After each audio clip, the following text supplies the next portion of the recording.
Das ist das Herz dieser Präsentation. Wie drücken sich die Naturgesetze in unserem Leben aus? Wie ist die Art und Weise, wie sie funktionieren?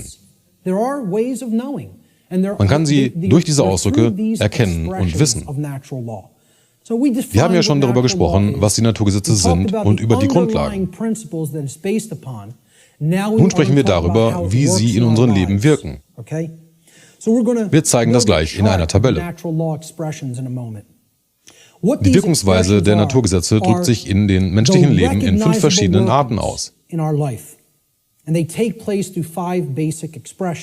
Jede dieser 5 Ausdrucksformen hat einen positiven und einen negativen Aspekt, was zusammen 10 verschiedene Ausdrucksformen der Naturgesetze ergeben.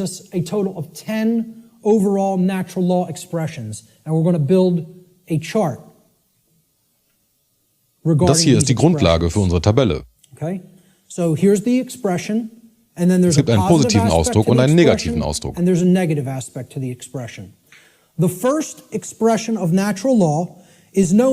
ist der Versuch, das in Worten zu erklären, diese unsichtbaren Konzepte zu verdeutlichen.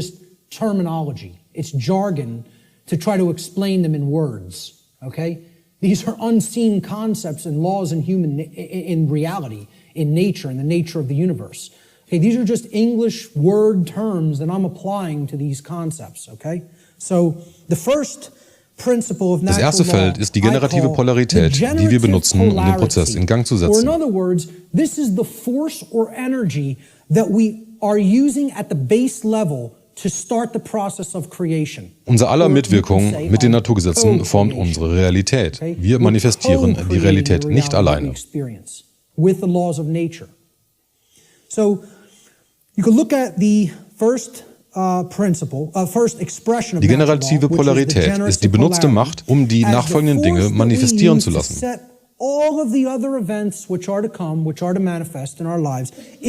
Es ist die Macht, die wir benutzen, um die Erfahrungen in unserem Leben zu kreieren.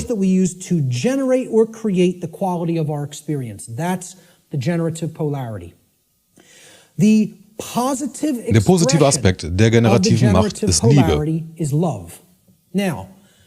Es ist aber nicht das, was viele unter Liebe verstehen.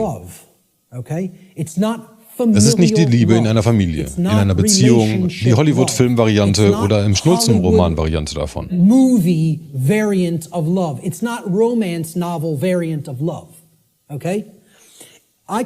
Ich nenne es Bewusstsein. Denn Liebe öffnet unser Bewusstsein und hilft uns, uns der Wahrheit zu öffnen, wenn wir in Liebe sind. Wenn wir in dieser Vibration sind, dann sind wir offen für die Wahrheit. Das ist eine Verbildlichung davon. Ich habe zu jedem Ausdruck ein Bild.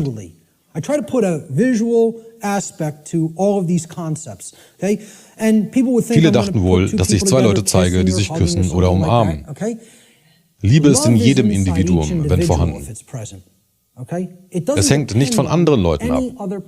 Man kann Liebe mit einer anderen Person ausdrücken. Und ich sage nicht, dass das schlecht ist. Es ist großartig, wenn es in deinem Leben ist. Die Definition von Liebe in Großbuchstaben, die ich meine, ist nicht das. Es ist die öffnende Kraft für uns und unser Bewusstsein. Es ist die Kraft, die uns aufblühen lässt. Der positive Aspekt des generativen Prinzips ist Liebe. In Bezug auf die Naturgesetze sollte Liebe als die Kraft verstanden werden, die uns hilft, unser Bewusstsein zu öffnen. Liebe ist die Kraft, die uns hilft, uns der Wahrheit zu öffnen und uns aufblühen lässt. That's the connotation that I'm giving for the concept called love here. Das ist die positive Form der kreativen Polarität. Die negative Form der generativen Polarität ist das polare Gegenteil von Liebe. Viele Leute sagen, das ist Hass. Und das stimmt nicht. Denn die Kraft, die unser Bewusstsein in eine Kiste steckt und es davon abhält, sich zu öffnen oder aufzublühen, ist Angst. Angst ist die Basis für Bewusstseinslosigkeit. Du kannst dir etwas nicht bewusst sein, außer du fürchtest es. Das verschließt unser Bewusstsein. Und das ist mein Bild für Angst. fear. I don't want to Ich will look mir at das nicht that. ansehen. Es ist zu furchtbar, um darüber nachzudenken. Das kann nicht wahr sein. Ich will nicht, dass das wahr ist. Das ist alles I Angst. don't want that to be true. That's all fear. Okay? Der negative Aspekt der generativen Kraft ist Angst. Angst ist die verschließende Kraft für unser Bewusstsein. Angst ist die Kraft, die uns vor der Wahrheit verschließt und letztendlich auch die Kraft, die unser Bewusstsein schließt. Deswegen sind so viele ohne Bewusstsein, weil sie Angst haben. Sie haben Angst vor der Verantwortung, die mit dem Wissen einhergeht und vor allem davor, dem erlernten Wissen entsprechend handeln zu müssen.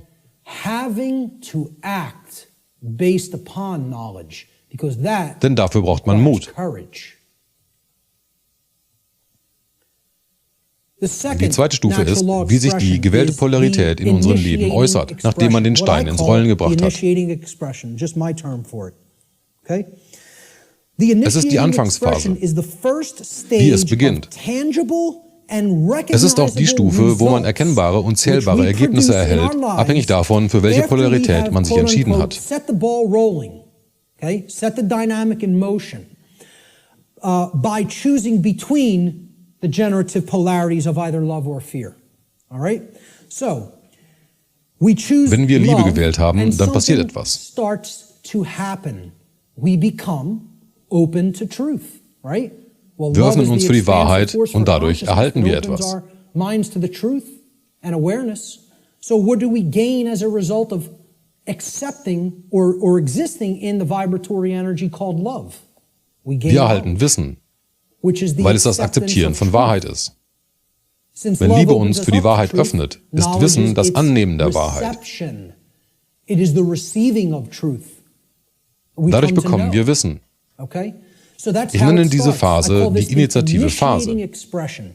Now, of course, Natürlich there's gibt es auch eine negative Form, initiating expression wenn wir in if der we are Vibration der existing Angst in the bleiben. vibratory dynamic of fear. That would be Was the ist das opposite Gegenteil of von knowledge. Wissen? What is it? Ignoranz. Right. Hey, now, Dies ist this das what I Bild für put Wissen. forward as knowledge. This is my imagery for knowledge.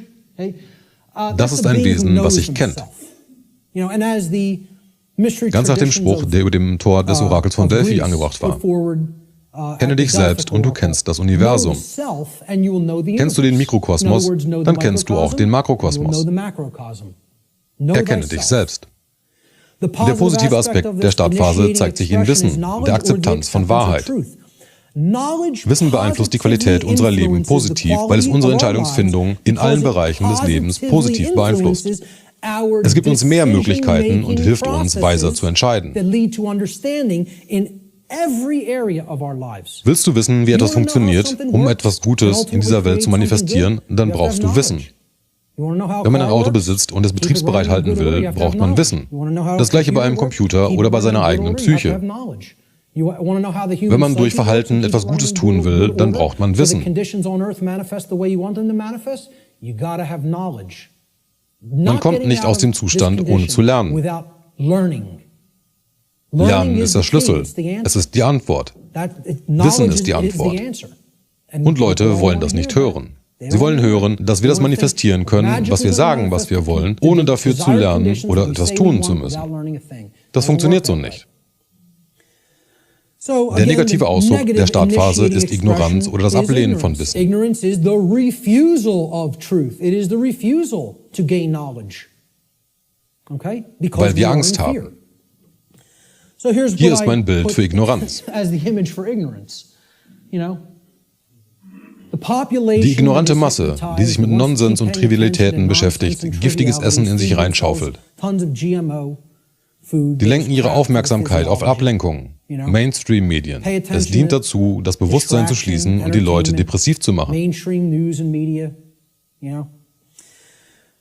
It's all there to just shut the consciousness So bleiben down sie and keep people hypnotisiert in a in einem depressed, Stadium der spirituellen psychological state and Infantilität. keep them in a state of psychological infancy. Der negative Ausdruck der Startphase ist Ignoranz oder das Ablehnen von Wissen. Ignoranz beeinflusst die Qualität unserer Leben negativ, weil es unseren Entscheidungsfindungsprozess, der auf Verständnis basiert, in allen Bereichen des Lebens negativ beeinflusst. Wenn du ignorant bleibst und nicht weißt, wie das funktioniert, dann weißt du auch nicht, wie du den gewünschten Zustand erreichst. Es ist unmöglich.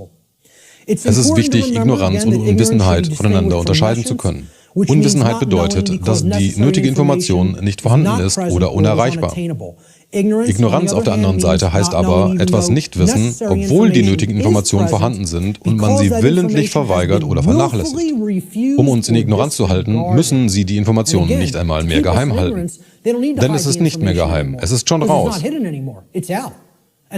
Es ist völlig umsonst nur einen Klick weit entfernt, wenn man es wirklich haben will. Nun überzeugen Sie die Leute, sich einfach mit etwas anderem zu beschäftigen. Sie versorgen sie mit endlosen Unterhaltungen, endlosen Amüsement und endloser Ablenkung und sagen dann den Leuten, das ist nichts Wichtiges, das ist nur eine alte Religion, die du nicht verstehen musst. Eine weitere Religion, die begriffen hat, dass es die Naturgesetze gibt, werden viele sagen. Daher beachten sie dieses Wissen auch nicht und wählen willentlich, es abzulehnen. Thomas Jefferson sagte, wenn eine Nation erwartet, ignorant und frei zu sein in einer Zivilisation, dann erwartet sie etwas, was nie war und nie werden wird. Ignoranz und Freiheit sind Antagonisten, die niemals zeitlich irgendwo existieren können. Die Naturgesetze machen das unmöglich. Samuel Adams sagte,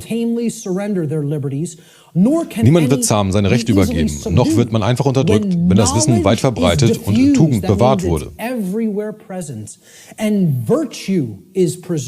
Im Gegensatz dazu ist, wenn die Leute im Allgemeinen ignorant und ihr Verhalten unmoralisch ist, egoistisch, nur an sich denken, werden sie durch ihr eigenes Gewicht untergehen, ohne die Hilfe eines angreifenden Feindes von außen. They will sink under their own weight without the aid of foreign invaders. Das bedeutet, dass die Gesellschaft sich gegen sich selber richtet und in sich kollabiert, basierend auf ihrer Ignoranz und moralischem Relativismus und Vergnügungssucht als höchst erstrebenswert ansehen.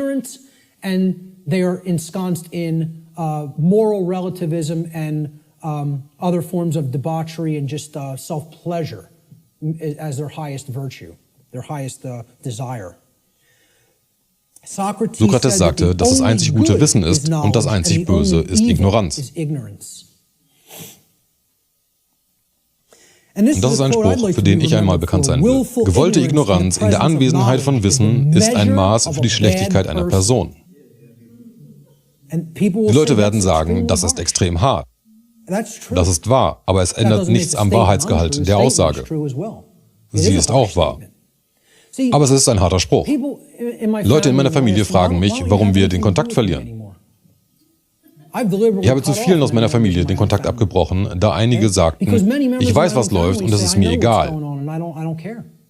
Sie kümmern sich nur um sich und ihre Lieben und kümmern sich nicht darum, was in der Welt passiert.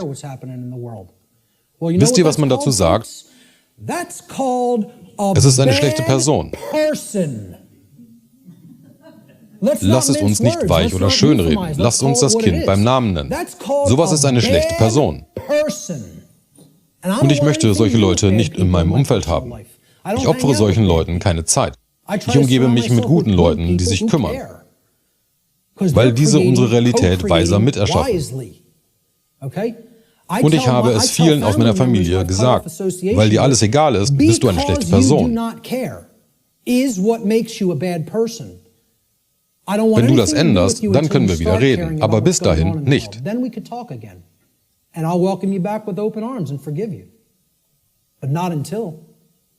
Bleibst du auf dem Bewusstseinslevel, dann will ich nichts mit dir zu tun haben. Ich möchte mich nicht mit solchen Leuten umgeben, denn sie sind schlechter Einfluss und sie bringen einen runter. Und die Leute können jederzeit an das Wissen ran, was ihnen fehlt. Wenn sie dazu Fragen haben, helfe ich gerne, aber solange sie nicht anfangen, will ich sie nicht um mich. Ich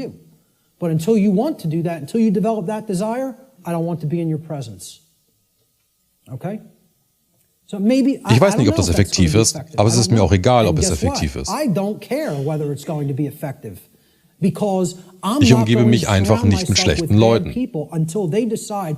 Wenn sie bessere Menschen werden wollen, dann spreche ich gerne mit ihnen. Aber bis dahin, ich gebe das alles hier für alle umsonst heraus. Sie können sich das alle ansehen. Aber in meinem persönlichen Leben will ich sie nicht. Ich habe da keine Energie für. I don't have energy for that. I barely have energy for this. Hier ist noch ein anonymes Zitat aus einem Internetforum.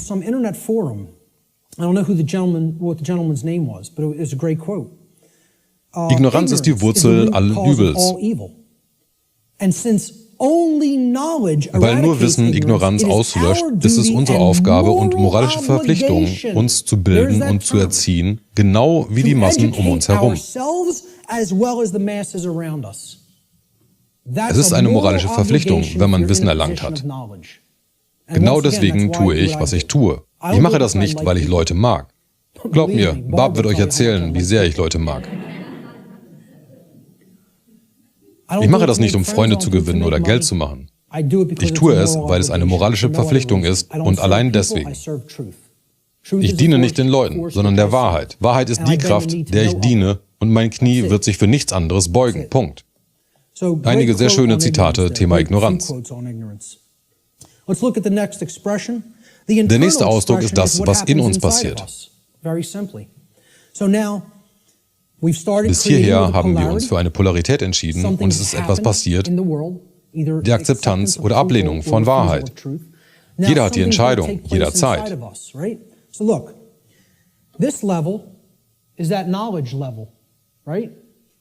Wenn ihr euch noch an das 4-Schritte-Diagramm mit den Würfeln erinnert, die Startphase, die Wissensebene, ist die Basis des Diagramms. This is the foundation that lies underneath the trivium, right? Okay? That's his love. Der unterste Würfel. Consciousness or unconsciousness, love or fear. That's what everything is a choice about, between, right? Now here's that Wissen oder der Mangel daran. Knowledge or lack thereof. Knowledge or ignorance, right? Ihr erkennt die Polaritäten. Are like that concept of,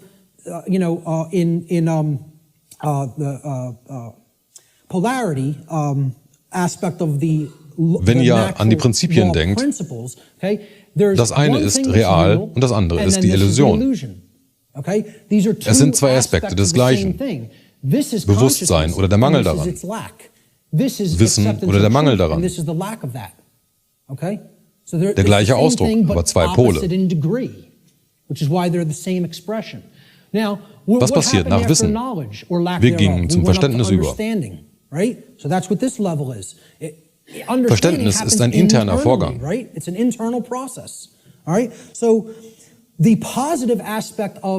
Der positive Ausdruck der Form zeigt sich, wenn wir unsere Souveränität erlangen, die wir durch das Wissen und die Wahrheit erreicht haben.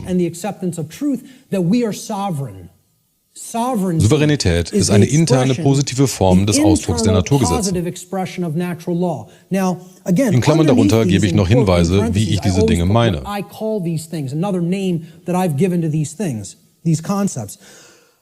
Ich nenne Souveränität interne Monarchie.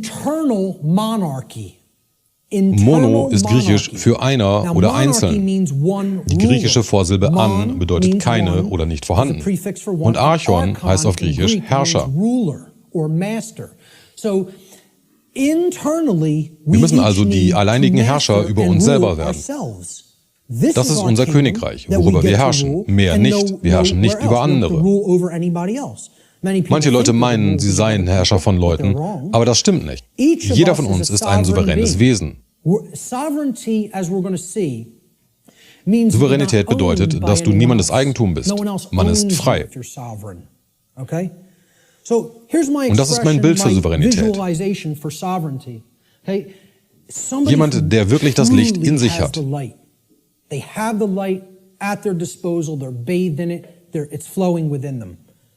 Licht wird in vielen Mysterientraditionen als Symbol für Wissen angesehen.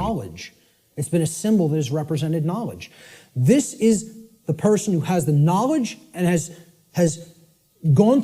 ist jemand, der das Licht hat, durch den Entscheidungs-, Filter- und Reinigungsprozess gegangen ist und erkannt hat, dass er ein souveränes Wesen ist. Auch wenn euch das nicht bewusst ist, jeder hier ist ein Souverän. Und man kann es nie nicht sein. Es ist unmöglich für dich, jemals nicht souverän zu sein. Unmöglich. Es kommt in der Natur nicht vor. Jeder Mensch auf diesem Planeten ist ein Souverän. Wir kommen noch dazu, was souverän bedeutet. Der positive Aspekt des inneren Ausdrucks ist Souveränität oder innere Monarchie. Soll heißen, es gibt einen Herrscher der Innenwelt. Souveränität auf Bewusstsein bezogen heißt, man hat die drei Aspekte von Bewusstsein, Gedanken, Gefühl und Handlung, ohne Verzerrung und ohne einen Widerspruch darin zu haben, in sich vereint. Damit entsteht ein Wesen, was so handelt, wie es denkt und fühlt. Unisono. Unsere Handlungen stimmen mit Gedanken und Gefühl überein. Wir sind nicht innerlich zerrissen. Wir haben keine interne Opposition. Lasst uns mal das Wort souverän ansehen. Dann verstehen wir auch die eigentliche Bedeutung. Das Wort souverän kommt vom lateinischen super. Im klassischen Latein wird der B- bzw. P-Buchstabe beim Zusammensetzen von Worten zu einem V oder W umgewandelt, da sie phonetisch ähnlich sind. Was bedeutet super? Super bedeutet über, darüber bzw. weiter.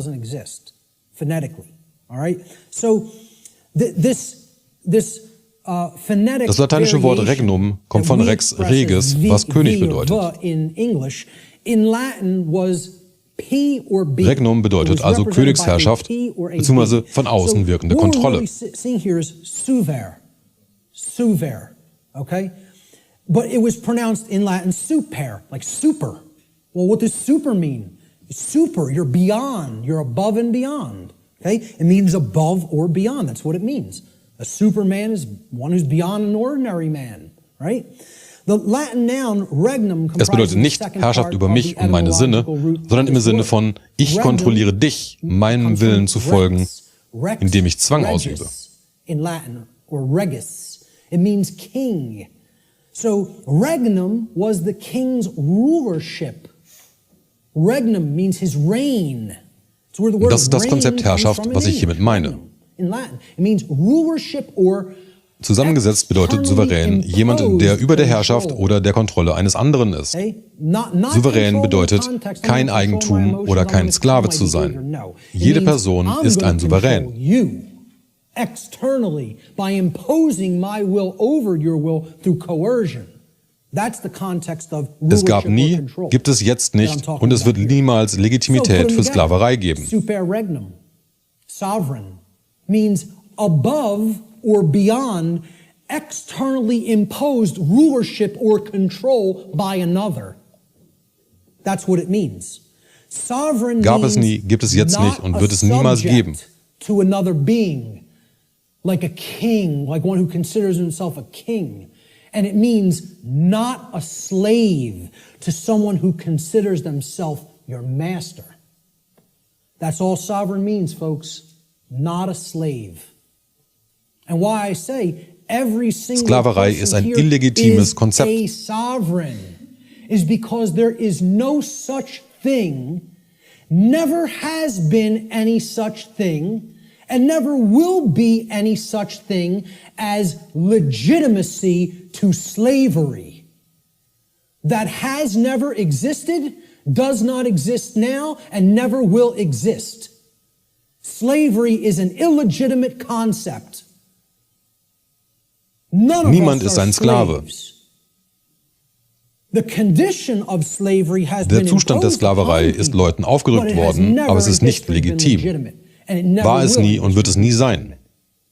Es gibt also keine Legitimität zur Herrschaft über andere oder Sklaverei. Schon gar nicht, wenn man anderen seinen Willen mit Nachdruck aufzwingt. Darum geht ein großer Teil der Naturgesetze.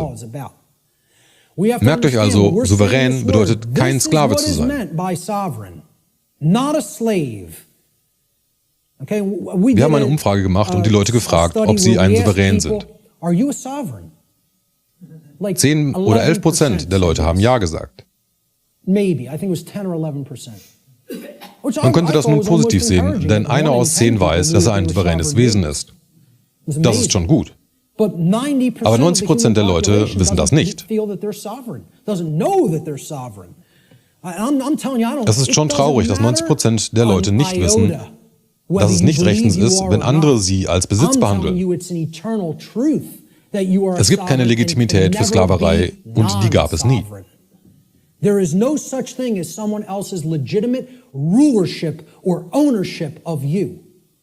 Because there's no such thing to the legitimacy of slavery, and there never has been, and there never will be. So everyone is a sovereign. A sovereign is a monarch. Ein Souverän ist ein Monarch. And archon means ruler. Wenn die Leute mich fragen, was willst du politisch, dann sage ich Anarchie und Monarchie. Wie will man diese beiden zusammenbringen? Wenn jeder Monarchie in sich hat, können wir Anarchie im Außen erreichen. Wir müssen Herrschaft von unserem Inneren haben, damit wir die Herrschaft von außen loswerden können. Wir müssen Könige unseres Reiches, von uns selber werden.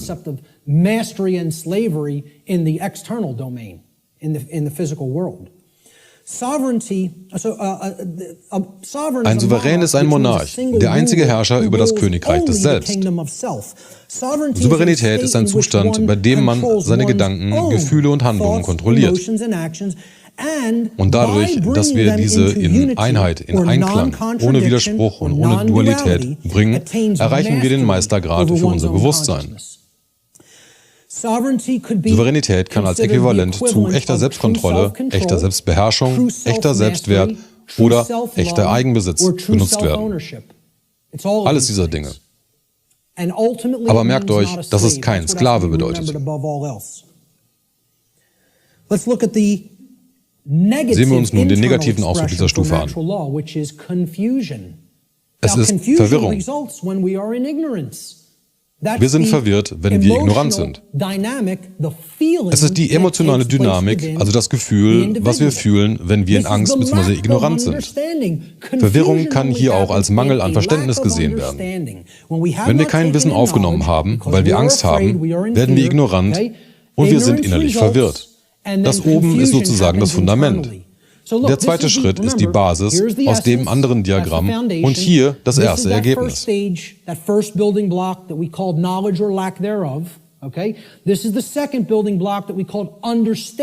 Dieser Schritt ist das Verständnis.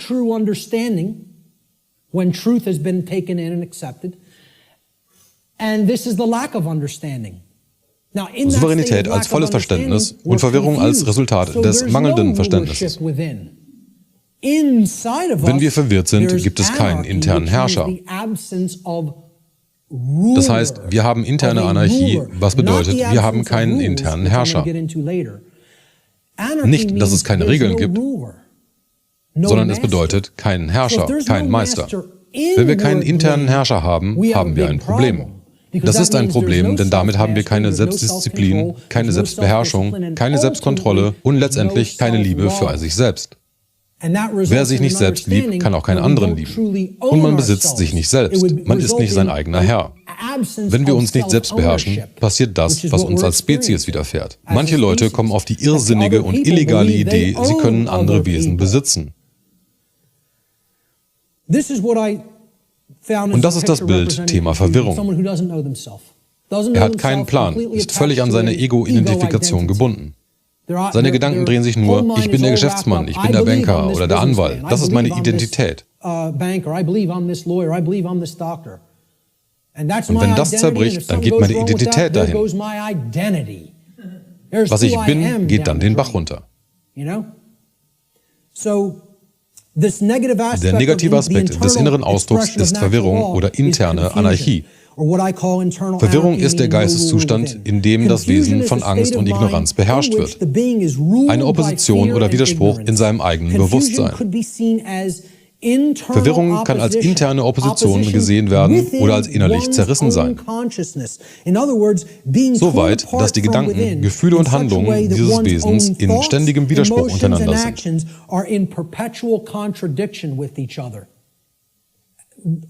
Soll heißen, die Gedanken, Gefühle und Handlungen sind nicht im Einklang. Wir handeln nicht so, wie wir denken und fühlen.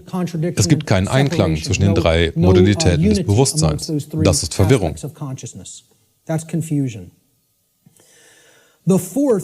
Der vierte Ausdruck ist das, was im Außen passiert, im Makrokosmos, in der Gesellschaft. Wenn einige Leute in dem rechts aufgezeigten Bewusstsein sind oder im links aufgezeigten Bewusstsein.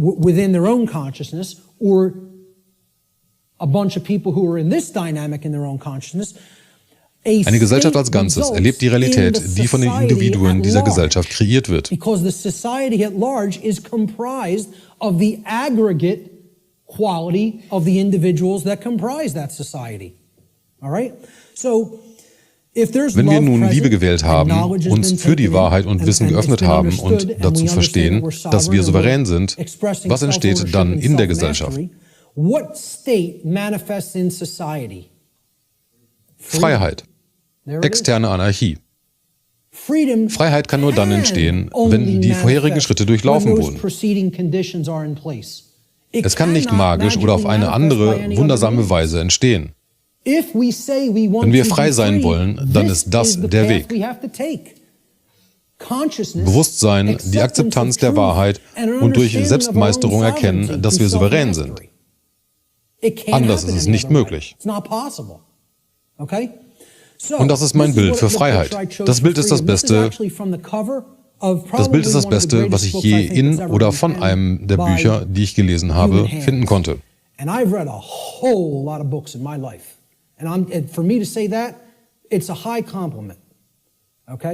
Es ist vom Buch Das Ende allen Bösen von Jeremy Locke. The End of All Evil by Jeremy Locke, if you haven't already read it. This is one of the cover image from that book. Das ist das Coverbild. Sehr empfehlenswertes Buch. Leider nur noch selten zu kriegen.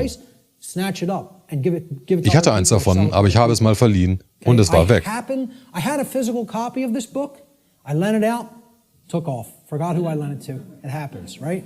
But this was a rare book. Es wurde nur eine Auflage davon gedruckt, ein paar tausend Exemplare. Inzwischen ist das Buch selber wertvoll. You'll find that book for $150, $200 in some places, right? I finally found it at some foreign source online for like $20, $25 and jumped all over it, and I finally have a new physical copy of it. Es ist neben Larkin Roses Buch Die gefährlichste Überheblichkeit die einzigen beiden Bücher, die ich wirklich besonders hervorhebe. So wichtig sind sie.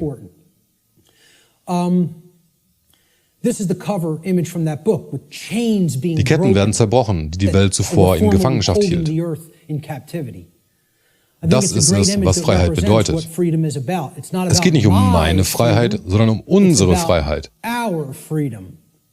Es geht um Freiheit für alle Wesen. Wenn ich unsere sage, dann bezieht sich das nicht nur auf menschliche Wesen, sondern auf alle Wesen, einschließlich des Tierreichs. Die positive Form des externen Ausdrucks ist Freiheit. Oder anders, externe Anarchie. Das bedeutet, dass es keine externen Herrscher gibt, keine Meister, keine Sklaven. Die eigentliche Bedeutung von Anarchie ist die Abwesenheit von Sklaverei. Echte Freiheit für alle sollte das Ziel spiritueller Entwicklung sein. So ein Zustand kann sich nur dann manifestieren, wenn sich die menschliche Gesellschaft an die Naturgesetze hält. Es kann sich nur so manifestieren. Es wird sich nicht so manifestieren, sondern es kann nur so möglich sein. Das ist der positive Ausdruck für das, was gesellschaftlich passiert. Es gibt auch eine negative Form dieses Ausdrucks. Man kann dafür verschiedene Bezeichnungen finden. Totalitarismus, Sklaverei. Oder ich nenne es hier schlicht Kontrolle. Kontrolle von außen, externe Monarchie. Es ist nicht Selbstkontrolle gemeint, sondern ein anderes Wesen kontrolliert dich von außen. Und es besitzt dich. Sklaverei wäre auch eine passende Bezeichnung, da Kontrolle zu Sklaverei führt. Ich nenne es deswegen externe Monarchie, da jemand außerhalb von dir meint, dich besitzen und kontrollieren zu können. Und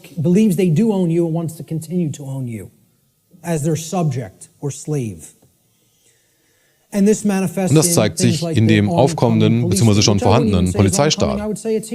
Es ist nicht etwas, was in der Zukunft passiert, sondern es passiert jetzt gerade. Leute versuchen zu verhindern, dass es mal so wird, aber sie sehen nicht, dass es schon längst passiert. Der negative Aspekt dieses externen Ausdrucks ist Kontrolle oder externe Monarchie. Es gibt also einen Herrscher außerhalb von einem selbst. Es ist die Konzentration von illusorischer Kraft wie in Regierungen. Kontrolle ist der Pfad zu allem Übel und Zerstörung. Es entsteht, wenn eine Gesellschaft im direkten Widerspruch zu den Naturgesetzen lebt.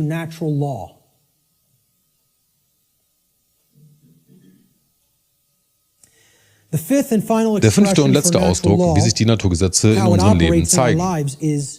Ich nenne es Ergebnis oder das, was wir kreieren. Und nochmal, Wissen ist der erste Würfel.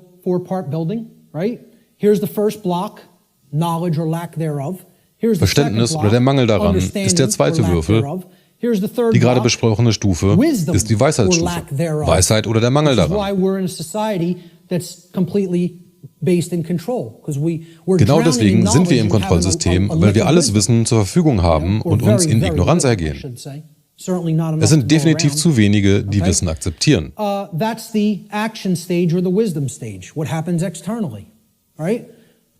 nun ist der weiße Würfel, der ganz oben lag. Es ist die Manifestation, das, was wir reell erzeugen. Und was war nochmal die Beschriftung?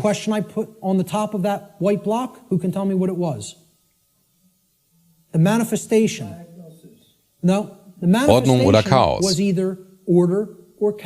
Was erzeugen wir letztendlich? Die positive Form ist Ordnung. Oder anders, all das, was wir sagen, was wir haben wollen. Manifestiertes Gutes. Alles ist gut. Es gibt und man macht sich selber kein selbstverursachtes Leid oder Chaos. Das ist das, wir bekommen, was wir sagen, was wir wollen. Die Anforderungen dafür sind die Schritte darüber. Man muss in der Vibration sein, Wahrheit akzeptieren, souverän sein und an Freiheit für alle arbeiten. Dann manifestiert man all das, was man sagt, was man haben will. Manifestiertes Gutes und Ordnung in deinem Leben. Und das ist der einzige Pfad dahin. Der einzige Pfad dahin. Das menschliche Ego hat ein Problem mit Endgültigem. Nur, immer, jeder, ohne Ausnahme. Das Ego will das nicht hören. Und erneut, der Menschheit größte Angst ist, dass die Wahrheit absolut ist. Eine womöglich noch größere Angst ist, dass die Wahrheit singulär ist. Dass es so etwas wie meine Wahrheit, deine Wahrheit, unsere Wahrheit und so weiter nicht existiert. Es gibt nur die Wahrheit und die Frage ist, ob wir unsere Wahrnehmung daran anpassen oder nicht. Das ist die größte Angst der Menschheit. Und das ist mein Bild für Ordnung. Wir haben Wesen, die mit Licht erfüllt sind und sie arbeiten gemeinsam an einer Welt, die auf Freiheit basiert. Zusammenarbeit, Wissen, Souveränität, keine Kontrolle, Harmonie. Ich nenne es kooperative spirituelle Anarchie. Das ist der natürliche Zustand der Menschheit. Der natürliche spirituelle Zustand der menschlichen Spezies. Es wird durch Gedankenkontrolle geblockt, so dass es sich nicht einfach manifestieren kann. Indoktrination. Angst- und traumabasierte Methoden. Das nenne ich Ordnung. Die positive Manifestation ist Ordnung oder manifestiertes Gutes. Ordnung repräsentiert hier alles, was wir sagen, was wir wollen. Ordnung kann nur dann erreicht werden, wenn es eine Balance oder Gerechtigkeit gibt, die nur dann entstehen kann, wenn die Wahrheit akzeptiert und unser Verhalten in Einklang mit dieser gebracht wurde. Es kann sich nicht anders manifestieren. Das ist die positive Manifestation. Der negative Ausdruck ist das polare Gegenteil von Ordnung. Chaos oder manifestiertes Übel. Das habe ich als Bild dafür gewählt. Ich zuerst. Mach dir keine Gedanken darum, ob jemand verletzt wurde. Gehe ruhig über Leichen, um zu erreichen, was du willst. Kümmere dich nicht um die Rechte oder das Wohlergehen anderer. Das ist unwichtig. Ich will meinen Kram. Selbsterhaltung als höchstes Ziel. Überleben zählt als einziges. Selbst wenn ich über Leichen gehen muss, damit ich sicher bin. Das ist tierisches Verhalten. Das sind keine Menschen, das sind Tiere. Sie benehmen sich wie Tiere.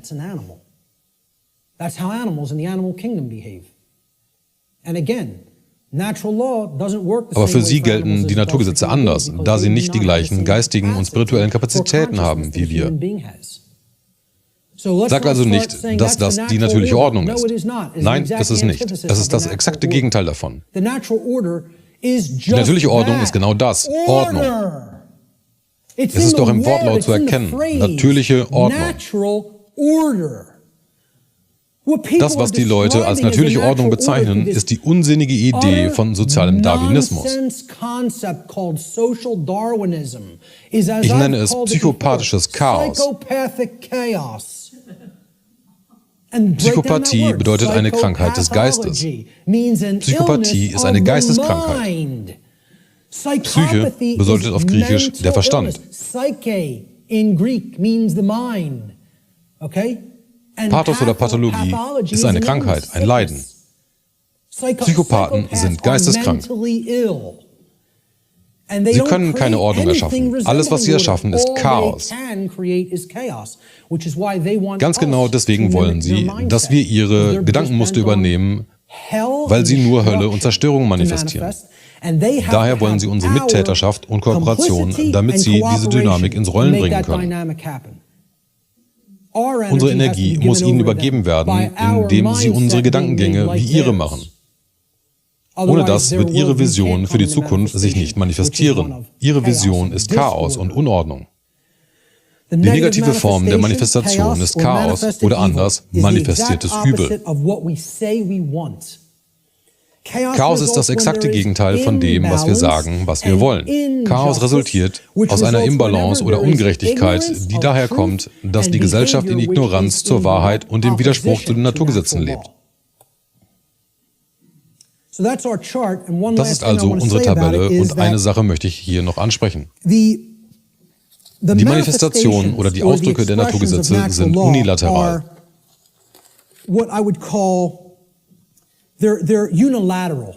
Das heißt, es gibt kein Überkreuzen. Als Beispiel, wenn ich in Liebe bin und Wissen akzeptiert habe, dann kann ich mich nicht in Verwirrung befinden. Es funktioniert so nicht. Man kann nicht von Ignoranz zum Souverän werden. Die Seiten können nur im ersten Feld, also in der gewählten Polarität, geändert werden. Danach laufen diese Vorgänge von oben nach unten durch.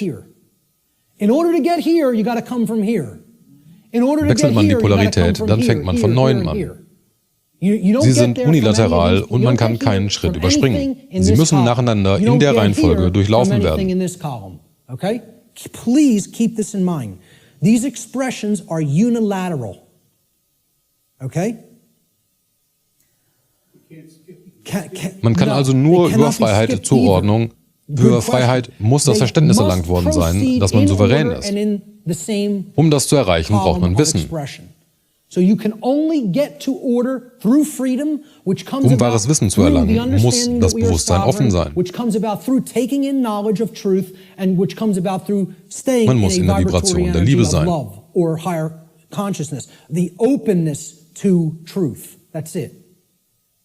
Auf der anderen Seite ebenso. Wir können nur Chaos manifestieren, wenn unsere Gesellschaft kontrolliert wird. Weil wir verwirrte Wesen sind, die nicht verstehen, dass wir souverän sind. Das wiederum kommt aus der Ignoranz der Wahrheit, welche wir aus Angst verweigern. Es kann sich nur so manifestieren. Es hat nichts damit zu tun, was ich darüber denke oder fühle. Es ist nicht meine Meinung, so ist es. So funktionieren die Gesetze der Schöpfung. Es ist kein Glaubenssystem, keine Religion. Ich habe das auch nicht entwickelt, aber ich habe ein Verständnis davon erreicht, indem ich die Wahrheit gesucht habe. Es ist nicht meine Information. Es war oder wird es nie sein. Es gibt kein Copyright darauf. Es ist eine Wahrheit, die für die Ewigkeit ist, egal ob es Menschen gibt oder nicht.